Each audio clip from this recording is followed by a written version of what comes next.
Cette exposition du regard à l'image, 6 rencontres avec Nicolas Poussin, est issue d'un cours avec des étudiants de 2e année et de 2e semestre où je propose d'étudier, comprendre les théories et les pratiques du champ relatif à la muséographie. Cette année, j'ai voulu particulièrement qu'ils portent leur regard sur le XVIIe siècle. Donc nous sommes allés au musée du Louvre et nous avons ouvert les portes du peintre Nicolas Poussin.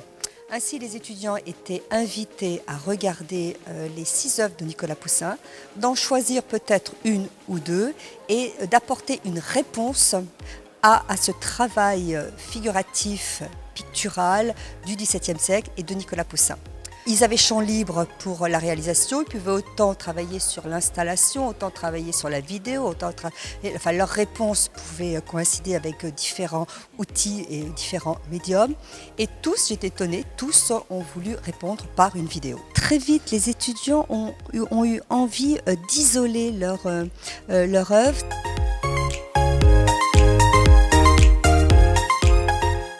On est parti du tableau de la femme adultère et à partir de ça, on a voulu essayer de retranscrire d'une manière contemporaine le thème de l'union et de la désunion en travaillant justement sur cette dualité historique de Poussin et entrecoupée de scènes plus modernes qu'on a réalisées sous forme de micro-scènes de la vie quotidienne finalement.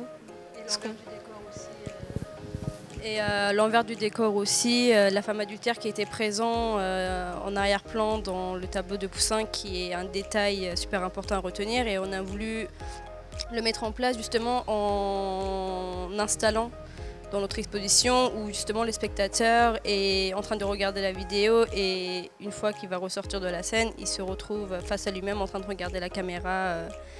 D'où cette idée de l'envers du décor où le spectateur fait partie du tableau finalement, enfin, fait partie de l'œuvre en fait. Qui ressort de cette exposition, la façon dont les étudiants se sont inscrits dans cette proposition, la façon dont ils ont abordé le thème. Donc là, quelque part, c'était une commande, il fallait répondre, aller à la rencontre d'un peintre du XVIIe siècle et faire sa réponse. Et c'est surtout la compréhension qu'ils ont eue de l'histoire de l'art, en fait, de cet art de Nicolas Poussin, donc du XVIIe siècle, et cette envie aussi. Donc ils se sont très vite aperçus que en fait, c'était excessivement cinématographique. Je veux dire, l'enlèvement des Sabines, c'est quelque chose de cinématographique. Ça tourne dans tous les sens. Donc bien évidemment, comment faire pour parler de l'enlèvement des Sabines? Et ben, c'est de répondre par des danses. Voilà.